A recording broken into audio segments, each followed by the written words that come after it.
கர்த்தருடைய பரிசுத்த நாமத்திற்கு மகிமை உண்டாவதாக. ஆவிகளை பகுத்தறியுங்கள் என்ற தலைப்பில் அந்த ஆவிகளிலே பொறாமையின் ஆவி என்பதை குறித்து இன்றைக்கு தியானிக்க போகிறோம். இந்த செய்தியை தேவனாகிய கர்த்தருடைய கிருபையுள்ள கரங்களிலே கொடுத்து ஜெபிக்கலாம். அன்பின் தெய்வமே, கர்த்தாவே, நன்றியோடு உம்மை ஸ்தோத்திரிக்கிறோம். இந்த ஆவிகளை பகுத்தறிந்து நாங்கள் வாழக்கூடிய நிலைமைகளிலே நாங்கள் இருக்கிறோம் ஆண்டவரே. இன்றைக்கு இந்த உலகத்தில் பலவிதமான பொல்லாத ஆவிகள் கிரியை செய்கின்றன. அதை நாங்கள் அறிந்து கொண்டு எங்களை பாதுகாத்துக் கொள்ள உதவி செய்யும். இந்த செய்தியை ஆசீர்வதியும். இதில் மறைந்திருக்கிற சத்தியங்களெல்லாம் எங்களுக்கு வெளிப்படுத்தி தாரும். இப்பொழுது பொறாமையின் ஆவி என்ற தலைப்பில் சில செய்திகளை தியானிக்கப் போகிறோம். எங்களுக்கு உதவி செய்யும். நம்முடைய மென்மையான நாமத்தை மகிமைப்படுத்திக் கொள்ளும். இயேசுவின் இன்ப நாமத்தில் வேண்டுகிறோம், ஜீவனுள்ள நல்ல பிதாவே, ஆமென். கர்த்தருடைய பரிசுத்த நாமத்திற்கு மகிமை உண்டாவதாக. முதலாக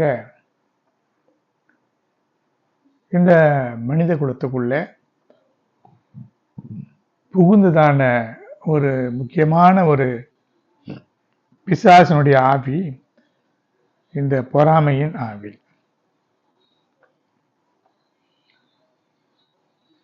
இந்த பொறாமையின் ஆவி வெளிப்படையாக தெரிந்த ஒரு ஆவியாக இருக்கிறது. மனித குலத்துக்குள்ளே பெரிய ஒரு அழிவை ஏற்படுத்தக்கூடிய பிசாசினுடைய ஒரு ஆயுதம் அல்லது ஆவி கீழ்ப்படியாமையின் ஆவி. இது ஆதாம் ஏவாளை வஞ்சித்தது. அதன் மூலமாக கீழ்ப்படியாமையினாலே மரணம் சம்பவித்தது, ஆத்மா மரணமடைந்தது. ஆனால் பிசாசினுடைய ஆவிகளிலே அந்த கீழ்ப்படியாமையின் ஆவிக்கு அடுத்த நிலையிலே மிக ஒரு முக்கியமான ஒரு ஆவியாக இந்த பொறாமையின் ஆவி கருதப்படுகிறது. இந்த பொறாமையின் ஆவி பிசாசின் ஆவி என்பதை எப்படி அறிந்து கொள்ளலாம்? இந்த பொறாமையினாலே பாதிக்கப்பட்டவர்கள் என்னவெல்லாம் செய்வார்கள், அதை எப்படி நாம் மேற்கொள்ள முடியும் என்பதைத்தான் இந்த செய்தியிலே நாம் தியானிக்கப் போகிறோம். முதலாக இந்த பொறாமையின் ஆவியை எப்படி நாம் அடையாளம் கண்டுபிடிக்க முடியும், இது எப்படி மனித குலத்துக்குள்ளே வந்தது என்பதை பார்க்கும் பொழுது ஏசாயா 14ஆம் அதிகாரம் 12ஆம் அதிகாரத்தில் இருந்து 15ஆம் வசனத்தின் வரைக்கும் பார்க்கலாம். ஏசாயா 14ஆம் அதிகாரம் 12 முதல் 15 வரை இருக்கிற வசனங்களிலே சொல்லப்பட்ட செய்தி உண்டு. அதற்கு முன்னதாக இந்த பொறாமையின் ஆவி வெளிப்பட காரணம் என்ன என்று பார்க்கும் பொழுது, லூசிபர் என்று அழைக்கக்கூடிய ஒரு தூதன், அவன் பிரதான தூதனாக இருந்திருக்க வேண்டும். அவன் பிரதான தூதன் என்று நமக்கு வேதத்திலே ஆதாரம் இல்லை. ஆனால் ஒரு காரியத்தை குறித்து சொல்லப்பட்டிருக்கிறது, என் சிங்காசனத்தை உயர்த்துவேன் என்று சொல்லப்பட்டிருக்கிறது. ஒரு தூதனுக்கு சிங்காசனத்தை கொடுத்திருக்கிறார் என்று சொன்னால் அவன் அதை வைத்து ஏராளமான திரளான கூட்டமாக இருக்கக்கூடிய தூதர்கள், தேவ தூதர்களுக்கு அவன் தலைவனாக இருந்திருக்க வேண்டும். இவன் என்ன சொல்கிறான்?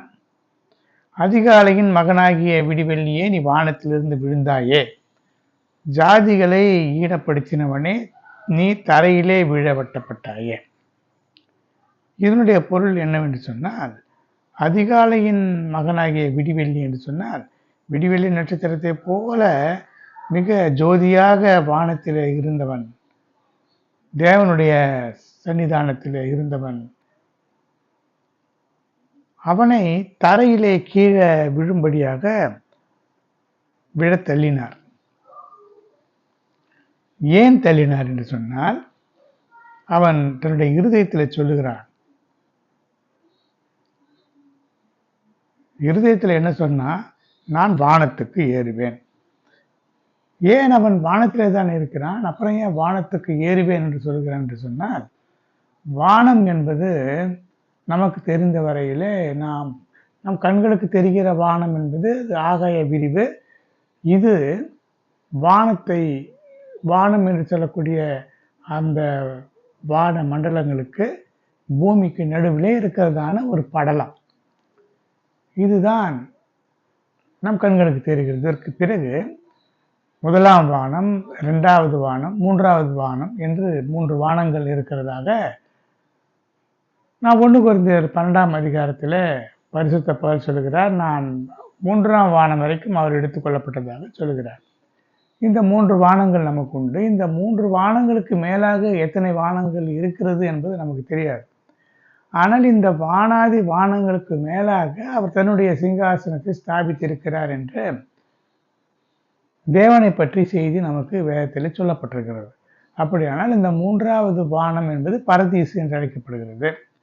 இந்த பரதீசு என்று சொல்வது மனித ஆத்துமாக்கள் அங்கே இளைப்பாறிக் கொண்டிருக்கிறது. மரித்து போன பரிசுத்தவான்களுடைய ஆத்துமா இப்பொழுது பரதீசிலே இருக்கிறது. இந்த பரதீசு என்பது கர்த்தராகிய இயேசு கிறிஸ்து மரித்து அடக்கம் பண்ணப்பட்டு அவர் பாதாளத்துக்கு சென்று பாதாளத்திலே சிறைப்பட்டிருந்ததான அந்த ஆத்துமாக்களை சிறையாக்கி கொண்டு உன்னதங்களுக்கு ஏறி போனார் என்று சங்கீதம் 68ஆம் அதிகாரத்தில் நாம் பார்க்கிறோம். அதற்கு முன்பு பாதாளம் என்பது 2 பிரிவாக இருந்தது. பாதாளம் என்பது ஆபிரகாமின் மடி என்று சொல்லக்கூடிய பரதீசு என்றும், தீமை செய்த ஆத்மாக்கள் அந்த அதல பாதாளம் என்று சொல்லக்கூடிய அந்த நரகத்துக்குள்ளே நரக குழிக்குள்ளே இருந்ததாகவும் லூக்கா எழுதின சுவிசேஷத்திலே பார்க்கிறோம். இதைத்தான் பரதீசு என்று சொல்லக்கூடிய 3வது வானத்தில் எடுத்துக்கொண்டு போய் தேவன் வைத்திருந்தார். இதற்கு மேலாக தேவனுடைய ராஜ்யம் இருக்கிறது. ஆனால் இது எல்லாவற்றுக்கும் மேலாக சீயோன் எருசலேம் ஸ்தாபிக்கப்பட்டிருக்க வேண்டும். இதைத்தான் அவன் சொல்லுகிறான். அவன் தனக்குரிய அந்த சிங்காசனத்திற்கு மேலாக நான் வானத்திற்கு ஏறுவேன். ஏன் என்று சொன்னால், இந்த வானம் என்று சொல்வது சீயோன் எருசலேம் என்கின்றதான ஒரு உன்னதமான இடம். இந்த சீயோன் என்பது 1,44,000 பரிசுத்தவான்களாகிய கர்த்தருக்காக ஊழியம் செய்யக்கூடிய எல்லாவற்றையும் விட்டு அப்போஸ்தலராக இருக்கக்கூடியவர்கள் வாழக்கூடியதான ஒரு மகிமையுள்ள இடம். இந்த 1,44,000 பேர் என்று சொல்லும் பொழுது கர்த்தராகிய இயேசு கிறிஸ்து மூளைக்கல்லாக இருக்கிறார். அந்த மூளைக்கல் என்பது பரீட்சிக்கப்பட்ட விலையேறப்பெற்ற கல். இதன் மேலே கட்டப்பட்டதுதான் இந்த அஸ்திபாரம் என்று சொல்லக்கூடிய சீயோன். இதற்கு மேலே கட்டப்பட்டதுதான் எருசலேம். இந்த எருசலேமிலே பரிசுத்தவான்களாகிய விசுவாசிகள் தங்கக்கூடிய இடம். சீயோன் என்பது ஊழியக்காரர்கள் தங்கக்கூடிய இடம்.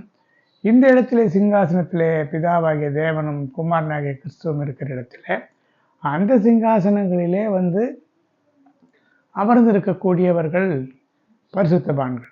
இதை இவன் தூரத்தில் இருந்து எட்டி பார்த்தான். பிசாசு எட்டி பார்த்ததுனால சாதாரண மனிதர்களுக்காக இவ்வளவு உன்னதமான இடமா, இங்கே நான் தங்குவேன். வானத்துக்கு மேலாக தேவனுடைய நட்சத்திரங்களாகிய தேவனுடைய நட்சத்திரங்கள் என்று சொல்வது தேவனுடைய ஊழியக்காரர்கள், தேவனுடைய மகிமையுள்ள ஊழியக்காரர்கள் தான் அந்த நட்சத்திரங்கள். அவர்கள் நட்சத்திரங்களைப் போல பிரகாசிக்கிற பரிசுத்தவான்கள் என்று வேதம் சொல்கிறது. ஆக இவன் சொன்னால், நான் வானத்துக்கு ஏறுவேன், தேவனுடைய நட்சத்திரங்களுக்கு மேலாக என் சிங்காசனத்தை உயர்த்துவேன்.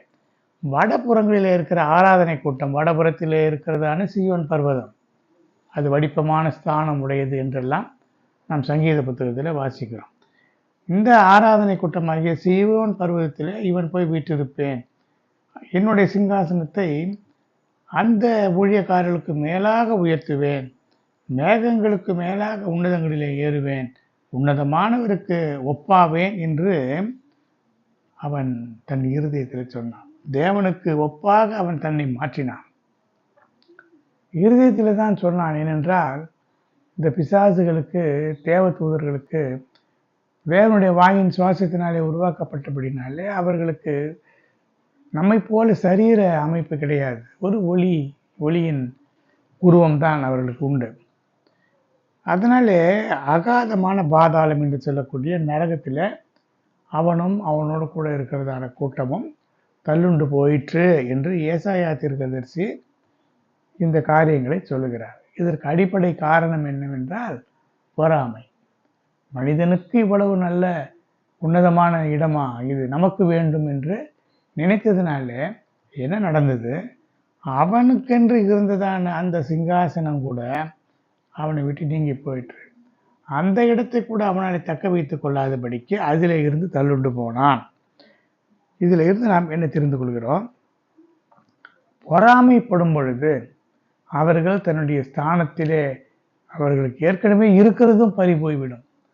பொறாமையோ என்றால் எலும்புருக்கி என்று நீதிமொழிகள் சொல்கிறது. சிலர் அப்படித்தான் பொறாமைப்படுவார்கள். மற்றவர்கள் வளரக்கூடாது, மற்றவர்கள் உயரக்கூடாது, மற்றவர்கள் ஆசீர்வதிக்கப்படக்கூடாது, மற்றவர்கள் பிறராலே புகழப்படக்கூடாது.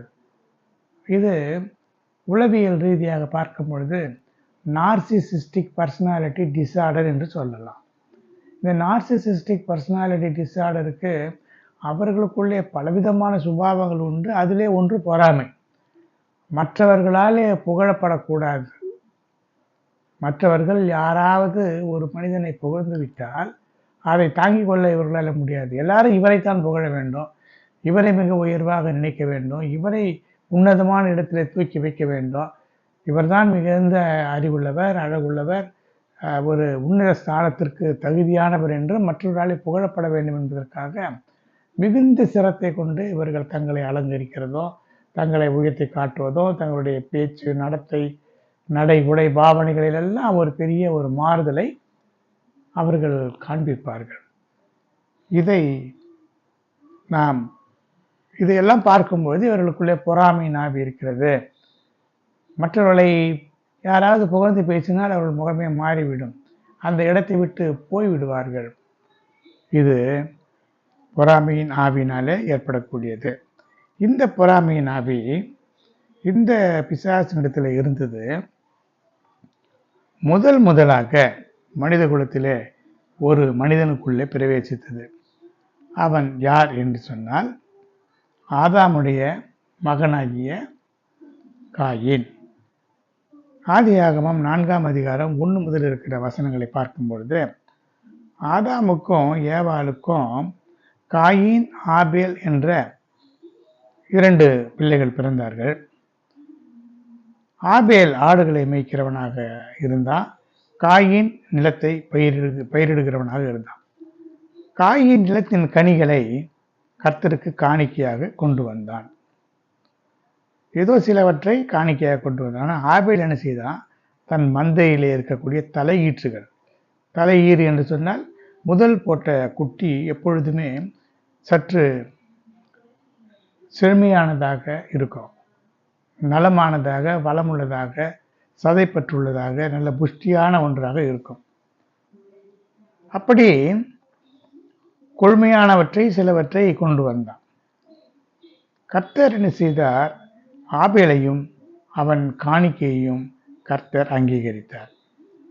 அப்பொழுது காயினையும் அவன் காணிக்கையையும் தேவன் அங்கீகரிக்கவில்லை. அப்பொழுது காயினுக்கு மிகவும் எரிச்சல் உண்டாகி அவன் முகநாடி வேறுபட்டது என்று பார்க்கிறோம். அப்பொழுது கர்த்தர் காயினை நோக்கி, உனக்கு ஏன் எரிச்சல் என்றால் பொறாமை உண்டானது, உன் முகநாடி ஏன் வேறுபட்டது? இங்கே பாருங்க, இப்பொழுது நாம் பார்த்தோம் அல்லவா, அவருடைய முகமே மாறிவிடும். காரணம், இங்கே என்ன நடந்தது? ஆபேலுடைய காணிக்கையை மாத்திரம் தேவன் அங்கீகரித்து விட்டார், காயின் காணிக்கையை அவர் அங்கீகரிக்கவில்லை. காரணம் என்ன தெரியுமா? கொள்மையானவற்றை மனமுவந்து அவன் கொடுத்தான் ஆபேல். ஆனால் இவன் தன்னுடைய நிலத்தில் இருக்கிற கனிகளிலே ஏதோ சிலவற்றை கொண்டு வந்து கொடுத்தான். கர்த்தர் மனதைத்தான் பார்ப்பார். கொள்மையானவற்றை கொண்டு வந்து கொடுக்கிறதுனாலே அதை அங்கீகரித்தார். அதனாலே இவனுக்கு எரிச்சல் உண்டாயிற்று. அப்பொழுது கர்த்தர் சொன்னார், இதற்கு காரணம் என்ன என்பதை அருமையாக தேவன் விளக்குகிறார். நீ நன்மை செய்தால் மேன்மை இல்லையோ, நீ நன்மை செய்யாதிருந்தால் பாவம் வாசற்படியில் படுத்திருக்கும். இவன் நன்மை செய்யவில்லை. நன்மை செய்திருந்தால் அவனுக்கு மேன்மை கிடைத்திருக்கும். இவனுக்கு நன்மை கிடைப்பதற்கு காரணம் என்ன? கொள்மையானவற்றை அவன் கொடுத்தான்.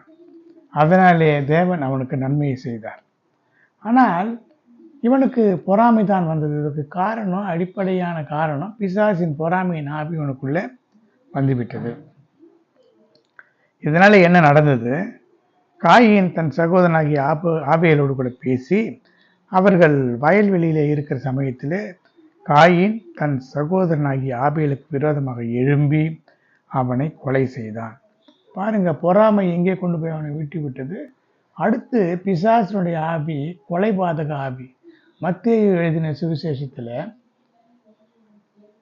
இதை பார்க்கலாம். யோவான் எழுதிய சுவிசேஷத்துல இதை பற்றிய செய்தி சொல்லப்பட்டிருக்கிறது. கர்த்தராகிய இயேசு கிறிஸ்து சொல்லுகிறார், அவன் ஆதி முதலே மனுஷ கொலைபாதகன். பிசாசு ஆதி முதலே மனுஷ கொலைபாதகன். இதைத்தான் நிருபங்களிலே நாம் பார்க்கிறோம்.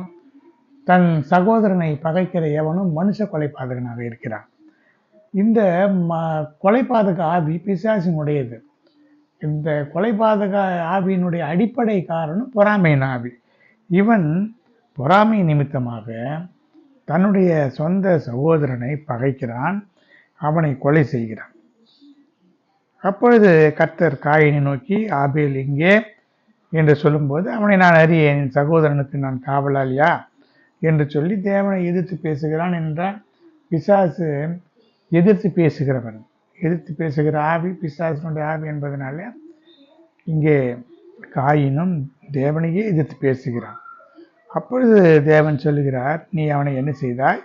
உன் சகோதரனுடைய ரத்தத்தின் சத்தம் பூமியிலிருந்து என்னை நோக்கி கூப்பிடுகிறது.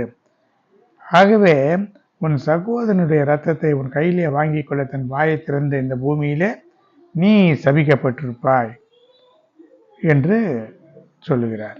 அது மட்டுமல்ல, இந்த தேசத்திலிருந்து என்னை துரத்தி விடுகிறீர், நான் உங்களுடைய சமூகத்துக்கு விலகி மறைந்து பூமியில் நிலையற்று அலைகிறவனாய் இருப்பேனே என்று சொல்லுகிறார். அப்படியே காயின் கர்த்தருடைய சந்நிதியை விட்டு புறப்பட்டு ஏதேனுக்கு கிழக்கான நோத் என்ற தேசத்திலே குடியிருந்தான். இதுல என்ன செய்தி சொல்லப்பட்டிருக்கிறது என்று சொன்னால், காயினை இந்த தேசத்துல இருந்து தேவன் துரத்தவில்லை. வேதத்திலே அப்படி இல்லை. அவன் தேவனுடைய சமூகத்துக்கு விலகி போகிறான். காரணம், அவனிடத்திலே கொலைபாதக ஆவி வந்து விட்டது, பொறாமையின் ஆவி வந்து விட்டதுனால அவனை அந்த இடத்திலே அந்த கொலைபாதக ஆவியும் பொறாமையின் ஆவியும் அங்கே அவனை இருக்க விடவில்லை. அதனாலே அவனாகவே ஓடி போகிறான். இப்படி பொறாமைப்படுகிறவர்கள் என்ன செய்வார்கள்? அந்த இடத்தை விட்டே ஓடி போவார்கள். அந்த மனிதர்கள் யாரை இவர்கள் பொறாமைப்பட்டார்களோ அந்த இடத்தை விட்டு அவர்கள் ஓடி போகக்கூடியவர்களாக இருப்பார்கள். இது நமக்கு வேதத்தில் இருந்து தெரிகின்ற உண்மை. அறிவியல் பூர்வமாக நிரூபிக்கப்பட்ட, உளவியல் பூர்வமாக நிரூபிக்கப்பட்ட உண்மையாக இருக்கிறது. இதை வைத்து இந்த பொறாமையின் ஆவியை நாம் எளிதாக கண்டுபிடித்துக் கொள்ளலாம். கர்த்தருடைய பரிசுத்த நாமத்திற்கு மகிமை உண்டாவதாக. ஆனால் ஆதாம் ஏவாளும் அந்த ஏதேன் தோட்டத்தில் இருந்து தான் துரத்தப்பட்டார்கள் என்று வேதம் சொல்கிறது. ஆனால் அந்த ஏதேன் என்கின்ற இடத்திலே வாழ்ந்தார்கள். ஆனால் இவன் அந்த ஏதேன் என்ற இடத்திலே இருந்தே அவன் போய்விட்டான். நோத் என்ற பட்டணத்தில் போய் குடியேறினான் என்று பார்க்கிறோம். இப்படி இதற்கு அடிப்படை காரணம் இந்த பொறாமையின் ஆவியாக இருக்கிறது. அடுத்து பார்வோனின் ஆவி. பார்வோனின் ஆவி என்ன செய்யும் என்று பார்க்கும் பொழுது, பார்வோனின் ஆவி அடிமைப்படுத்துகிற ஆவி. கர்த்தரை ஆராதிக்க அனுமதிக்காது. அவன் என்ன சொல்கிறான் பாருங்க. யாத்திராகமம் 1ஆம் அதிகாரம் 9 முதல் இருக்கிற வசனங்களிலே, பார்வோன் அங்கே இருக்கிறதான இஸ்ரேல் ஜனங்களை பார்த்து, இஸ்ரவேல் புத்திரர் நம்மிலும் ஏராளமானவர்கள் பலத்தவர்களுமாயிருக்கிறார்கள், அவர்கள் பெருகாதபடிக்கு யுத்தம் உண்டானால் அவர்களும் நம்முடைய பகைஞரோடு கூடி நமக்கு விரோதமாக யுத்தம் பண்ணி தேசத்தை விட்டு புறப்பட்டு போகாதபடிக்கு நாம் ஒரு உபாயம் பண்ண வேண்டும் என்று சொல்லி சுமை சுமக்கிற வேலையினாலே ஒடுக்கும்படிக்கு அவர்கள் மேலே முதலிலே விசாரணைக்காரரை வைத்தார்கள். பண்டசாலை பட்டணங்களை கட்டினார்கள். எவ்வளவு ஒடுக்கினார்களோ அவ்வளவா இவர்கள் பழுகி பெருகினார்கள். இதனால் இஸ்ரேல் புத்திரரை குறித்து எரிச்சல் அடைந்தார்கள். எகிப்தியர் இஸ்ரவேல் புத்திரரை கொடுமையாய் வேலை வாங்கினார்கள் என்பதையெல்லாம் நாம் பார்க்கிறோம். இந்த ஆவி மனிதர்களுக்குள்ளே எப்படி கிரியை செய்யும் என்று சொன்னால், யாரெல்லாம் இஸ்ரவேல் புத்திரராக இருக்கிறார்களோ, யாரெல்லாம் தேவனுடைய பிள்ளைகளாக இருக்கிறார்களோ, இவர்களுக்கு விரோதமாக இந்த பொல்லாத பார்வோனின் ஆவி கிரியை செய்யும். இந்த பொல்லாத பார்வோனுடைய ஆவி எப்படி கிரியை செய்யும் என்று சொன்னால், இந்த பொல்லாத ஆவி பெரும்பாலும் வேலை ஸ்தலங்களிலே இருக்கிற அதிகாரிகள் இடத்திலே போய்விடும். இந்த அதிகாரிகள் இஸ்ரவேல் ஜனங்களாக, தேவனுடைய ஜனங்களாக இருக்கிறவர்களை அதிகமாக வேலை வாங்குவார்கள், ஒடுக்குவார்கள். அவர்களை நீங்கள் சோம்பேறிகளாக இருக்கிறீர்கள், இன்னும் இந்த வேலையை செய்யுங்கள், அந்த வேலையை செய்யுங்கள் என்று புதிய புதிய வேலைகளை, கடினமான வேலைகளை கொடுத்து அவர்களை ஒடுக்குவார்கள். ஏனென்றால் அவர்கள் தேவனை சிந்திக்கவோ அல்லது ஒரு வேதம் வாசிக்கவோ ஓய்வு நேரங்களிலே ஜெபிக்கவோ விடாதபடிக்கு அவர்களை வேலையினாலே ஒடுக்குகிறவர்களாக இருப்பார்கள். இதை நாம் பல நேரங்களிலே பார்க்கிறோம். அதே நேரங்களிலே இன்னொரு பக்கத்திலே பார்க்கும் பொழுது, வீடுகளிலே பெரும்பாலும் ஒரு மருமகள் இருக்கிறாள் என்று வைத்துக் கொள்ளுங்கள். அந்த மருமகளுக்கு விரோதமாக மாமியார்கள் இந்த பார்வோனின் ஆவி உடையவர்களாக இருப்பார்கள். என்ன செய்வார்கள்? மருமகள் ஓய்வு எடுத்து விடாதபடிக்கு, ஜெபித்து விடாதபடிக்கு, வேதம் வாசிக்காதபடிக்கு அதிகமான வேலைகளை விட்டு கொண்டே இருப்பார்கள். புதிய புதிய வேலைகளை கண்டுபிடித்து இதை செய், அதை செய் என்று சொல்லிக்கொண்டே இருப்பார்கள். இதுதான் பார்வோனின் ஆவி அந்த மாமியாரிடத்திலே அல்லது அந்த அலுவலக தலைவரிடத்திலே கிரியை செய்கிறது என்பதை நாம் இப்படித்தான் அறிந்து கொள்ள முடியும். இப்படி கொடுமையாக வேலை வாங்கினார்கள். அப்பொழுது இஸ்ரவேல் ஜனங்களை விடுவிக்க முடியாத கர்த்தர் மோசேயை அனுப்புகிறார். ஆனால் அவன் என்ன சொல்கிறான்? இஸ்ரவேலை போக விட மாட்டேன். கர்த்தரின் வார்த்தையை கேட்கிறதுக்கு அவர் யார்? நான் கர்த்தரை அறியேன் என்று சொல்கிறான். இதுவும் பார்வோனுடைய ஆவிதான். நாம் வேலை செய்கிற ஸ்தலமாக இருந்தாலும் சரி, வீட்டிலே நமக்கு அதிகாரிகளாக இருக்கிற கணவனாக இருந்தாலும் சரி, மாமியாராக இருந்தாலும் சரி, மற்ற நாத்தனார்மார்களாக இருந்தாலும் சரி, நாம் தேவனுக்கு பிள்ளைகளாக இருந்தால் அவர்கள் அதை பற்றி கவலைப்பட மாட்டார்கள். அவர் யார்? கர்த்தரை நான் அறியேன். அவர்கள் ஏன் தேவாலயத்துக்கு செல்ல வேண்டும்? அவர்கள் இருக்கிற வேலையை செய்ய வேண்டாமா? அவர்கள் எப்போதும் சும்மா ஜெபம் ஜெபம் என்று சொல்லிக்கொண்டு போய்விடுகிறார்கள். நான் எல்லா வேலையும் செய்ய வேண்டுமா? அவர்கள் செய்ய வேண்டுமே என்றெல்லாம் தான் சொல்லுவார். இதைத்தான் இந்த ஆவி சொன்னது. அடுத்தது, யாராவது ஊழியக்காரர்களோ அல்லது நல்ல ஒரு ஜெபிக்கிறவர்களோ வரும்பொழுது அவர்களை நீங்கள் சும்மா வந்து தொல்லை கொடுக்க வேண்டாம், அவளுக்கு நிறைய வேலை இருக்கிறது என்று சொல்லி அவர்களை நிந்திப்பார்கள். ஏனென்று இந்த பார்வோன் என்ன செய்தான் பாருங்க. மோசேயும் ஆரோனுமாகிய நீங்கள் ஜனங்களை தங்கள் வேலைகளை விட்டு களைய பண்ணுகிறது என்ன? நீங்கள் சுமைகளை சுமக்க போங்கள் என்று சொன்னானாம். தேசத்திலே ஜனங்கள் மிகுதியாக இருக்கிறார்கள், அவர்கள் சுமை சுமக்கிறதை விட்டு ஓய்ந்திருக்கும்படி செய்கிறீர்களே என்று சொன்னான். இப்படித்தான் ஜெபிக்கலாம், வேதம் வாசிக்கலாம் அல்லது ஆலயத்துக்கு போகலாம் என்று யாராவது அழைத்தால் இந்த பார்வோனின் ஆவி உடையவர்கள் இப்படியே தான் சொல்லுவார்கள். இதை நான் நன்றாக அறிந்து கொள்ளலாம். இப்படிப்பட்டவர்கள் பார்வோனுடைய ஆவியை உடையவர்களாக இருக்கிறார்கள். பார்வோனுடைய ஆவியினுடைய வேலை என்ன? அடிமைப்படுத்துகிறதான ஒரு சுபாவம், அதிகமான வேலையை செய்ய சொல்லி ஒடுக்குகிற ஒரு சுபாவம், தேவனை ஆராதிக்க விட மாட்டார். இந்த மூன்று தான் முக்கியமான ஒரு காரணமாக இருக்கிறது. அடுத்து சொல்கிறார்கள், பார்வோன் ஜனங்களின் ஆளோட்டிகளையும் தலைவர்களையும் நோக்கி, இனி ஜனங்களுக்கு வைக்கோல் கொடுக்க வேண்டாம், அவர்களே போய் வைக்கோல் சேர்க்கட்டும், ஆனால் கணக்கின்படி செங்கல் செய்யும்படி செய்யுங்கள், அதிலே ஒன்றும் குறைக்க வேண்டாம், அவர்கள் சோம்பலா இருக்கிறதுனாலே தான் நாங்கள் எங்கள் தேவனுக்கு பலியிடுவோம் என்று கூக்குரலிடுகிறார்கள். முன்னை காட்டிலும் அதிகமான வேலையை சுமத்துங்கள், அதனாலே அவர்கள் கஷ்டப்படட்டும், வீண் வார்த்தைகளுக்கு அவர்கள் செவி கொடுக்க விடாதிருங்கள் என்று சொல்லுகிறான். இந்த வீண் வார்த்தைகள் என்று சொன்னால் என்ன? மோசேயும் ஆரோனும் தேவனை ஆராதிக்க அழைக்கிறார்கள். அதுபோல தேவனை ஆராதிக்க அழைக்கிறவர்களை இவர்களிடத்திலே சேர விடாதபடிக்கு செய்யக்கூடியவர்களாக இவர்கள் இருப்பார்கள். முன்பு எப்படி அவர்கள் வேலை செய்தார்களோ அதை காட்டிலும் அதிகமான அளவுக்கு அவர்களுக்கு வேலையை கொடுத்தான். முன்பு வைக்கோல் கொடுப்பார்கள், அந்த வைக்கோலை கூட நீங்களே போய் சேகரித்துக் கொள்ளுங்க, ஆனால் செங்கல் எத்தனை செங்கல் ஒவ்வொருவரும் செய்ய வேண்டுமோ அதை செய்துத்தான் தீர வேண்டும், அதில் குறைக்க முடியாது என்று இப்படியெல்லாம் சொல்லிவிட்டு ஜனங்களை ஒடுக்கினார்கள். இப்படித்தான் இந்த பார்வோனின் ஆவி உடையவர்கள் செய்வார்கள். அது மட்டுமல்ல, சில இடங்களிலே இந்த தேவனுடைய பிள்ளைகளை அடிக்கவும் கூட செய்கிறார்கள். இதை பார்க்கும்போது பார்வோனுடைய ஆலோட்டிகள் இஸ்ரவேல் புத்திரர் மேலே வைத்து அவருடைய தலைவரை நோக்கி, செங்கல் வேலையிலே நீங்கள் முன்பு போல நேற்றும் இன்றும் ஏன் செய்யவில்லை என்று கேட்டு அவர்களை அடித்தார்கள் என்று சொல்லப்பட்டது. அந்த சத்தியத்தின்படி சில இடங்களிலே வேலை செய்ய செய்ய அவர்களால் முடியாத ஒரு சூழ்நிலையில் ஏதாவது ஒரு பிரச்சனை வரும்பொழுது அடிக்கக்கூட செய்கிறார்கள்.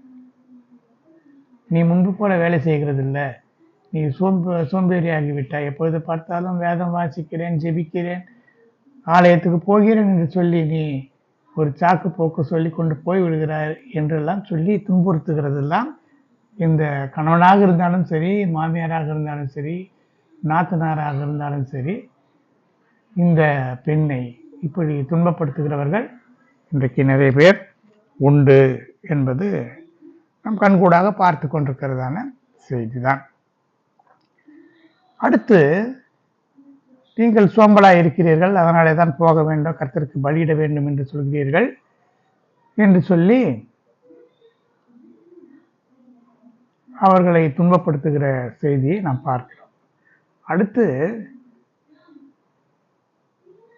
இதில் இருக்கிற செய்தி என்னவென்று சொன்னால், இந்த பார்வோனிடத்தில் இருக்கிற ஆவி ஜனங்களை ஆலயத்திற்கு அல்லது ஆராதனை செய்ய போக விடாமல் அவர்களுக்கு விரோதமாக இந்த ஆவி தன்னை உயர்த்தும். தேவனுக்கு முன்பதாக அல்லது மற்ற ஒரு தாழ்மையான ஒரு ஆவி இந்த பார்வோனின் ஆவிக்கு கிடையாது.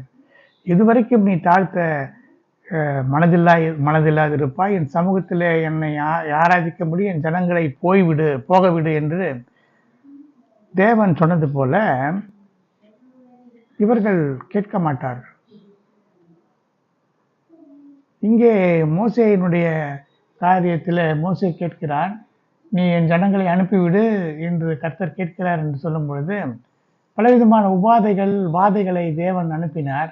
அதனால பார்வோனுடைய ஊழியக்காரர் என்ன சொன்னார்கள், எகிப்து அழிந்து கொண்டிருக்கிறது நீ இன்னும் அறியவில்லையா, இந்த ஜனங்களை அனுப்பிவிடு என்று சொல்கிறார். ஆனால் அப்பொழுதும் அவனுடைய இருதயம் கடினப்பட்டதனாலே அவன் கேட்கவில்லை.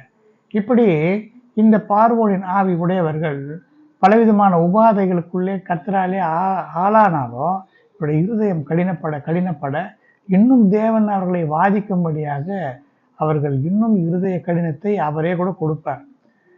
ஆனால் கடைசியில தேவனுடைய பிள்ளைகளுக்குத்தான் வெற்றி கிடைக்கும்.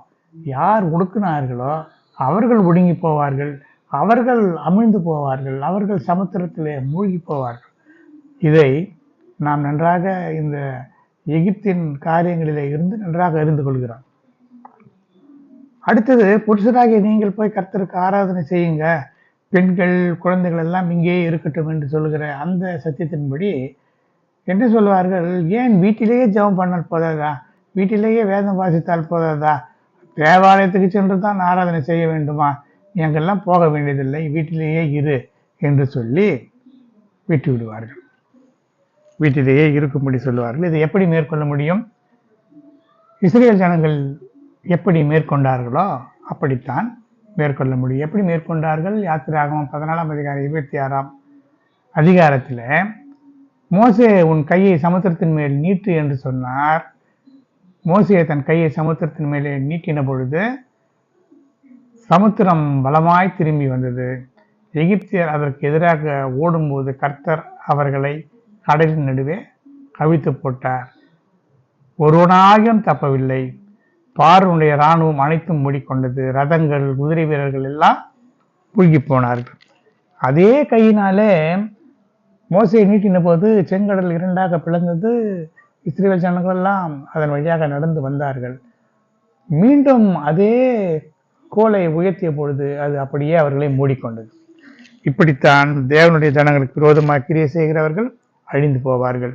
இந்த பொறாமையின் ஆவி இப்படித்தான் கிரியை செய்யும் என்பதை நாம் அறிந்து கொள்ள முடிகிறது.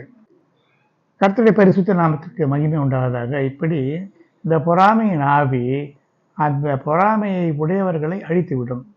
எப்படி பார்வோனையும் அவனுடைய சேனையையும் சமுத்திரம் அப்படியே மூழ்கடித்து கொன்று போட்டதோ, அப்படியே அந்த பொறாமையில் இருக்கிறவர்கள் அவர்களாகவே மனம் குன்றி அவர்களாகவே தங்களுக்குத்தானே தங்களுடைய இருதயத்திலே வாதை உண்டாகும். எகிப்திலே 10 வாதைகள் உண்டு. இந்த 10 வாதைகள் இல்லாமல் அந்த 10 வாதைகளில் முக்கியமான ஒன்று இருதயத்திலே வாதையை உண்டு பண்ணுவேன் என்று சொன்னார். இந்த இருதயத்திலே வாதை என்று சொன்னால் இருதயத்திலே வேதனை, இருதயத்திலே திகில், இருதயத்திலே பயம், இருதயத்திலே மன வியாகுலம், எல்லா வாதைகளை காட்டிலும் இது கொடுமையான வாதை.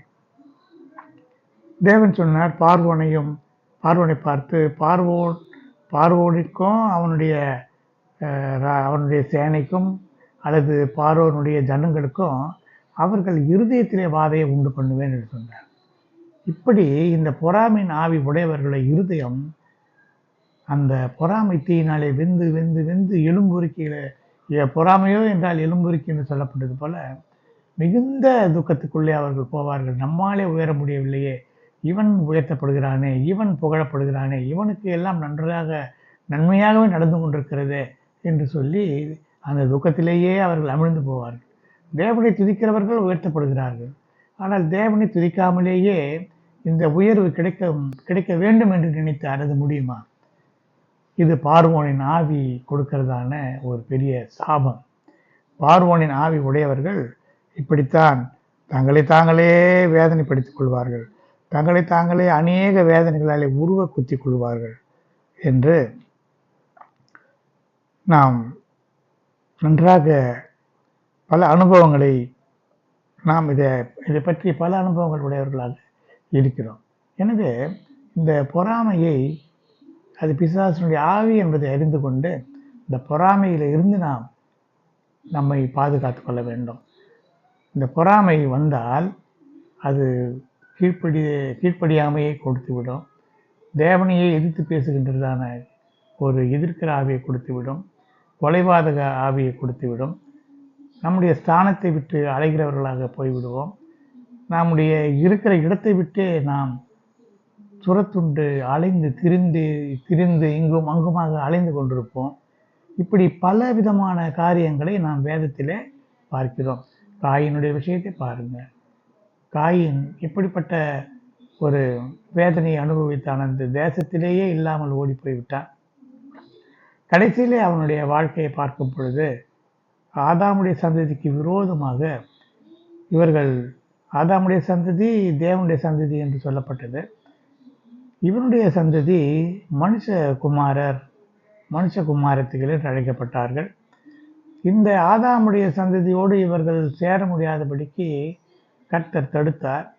அப்படியும் அவர்கள் சேர்ந்ததினாலே என்ன உண்டானது? இந்த பொறாமையின் ஆவி, கொலைபாதக ஆவி. இது மனுஷ சுபாவம். இந்த மனுஷ சுபாவம் தெய்வ பிள்ளைகளிடத்திலே பரவி அந்த சந்ததி ஒரு பொறாமையின் சந்ததியாக, பிசாசின் ஆவி உடையவர்களாக மாறிவிடக்கூடாது, உலகம் முழுவதும் அந்த சந்ததி பரவிவிடக்கூடாது என்பதற்காக உலகத்தையே தேவன் அழித்தார். அப்படியானால் இந்த பொறாமை, இந்த பிசாசினுடைய ஆவி, கொலைபாதக ஆவி எவ்வளவு மோசமானது என்பதை நாம் நன்றாக உணர்ந்து கொள்ளலாம். எனவே இதிலிருந்து விடுதலை பெறும்படியாக நாம் இப்பொழுது ஜெபிக்கலாம். அன்பின் தெய்வமே கர்த்தாவே, நன்றியோடு ஸ்தோத்திரிக்கிறேன். இந்த பொறாமையின் ஆவி எங்களை விட்டு நீங்கும்படியாக, எங்களுக்குள்ளே இல்லாதபடிக்கு எங்களை பாதுகாத்து கொள்ளும். இது பொல்லாத ஆவியாக இருக்கிறதுனாலே இது எங்களை அழித்து விடாதபடிக்கு எங்களை மூடி மறைத்து கொள்ளும்படி கிருபையினாலே சூழ்ந்து கொள்ளும். பார்வோனின் ஆவி எங்களுக்குள்ளே கிரியை செய்ய வேண்டாம். காயின் ஆவி எங்களுக்குள்ளே கிரியை செய்ய வேண்டாம். தயவாய் எங்களுக்கு உதவி செய்யும் மேன்மையான நாமத்தை மகிமைப்படுத்திக் கொள்ளும் ஆண்டவரே. இயேசுவின் இன்ப நாமத்தில் வேண்டுகிறோம் ஜீவனில் நல்ல பிதாவே, ஆமென். என் ஆத்மாவே கர்த்தரை ஸ்தோத்திரி, முழு உலகமே பரிசுத்த நாமத்தை ஸ்தோத்திரி. என் ஆத்மாவே கர்த்தரை ஸ்தோத்திரி, கர்த்தர் செய்த சகல உபகாரங்களையும் மறவாதே. ஆமென். ஸ்தோத்திரம் ஸ்தோத்திரம்.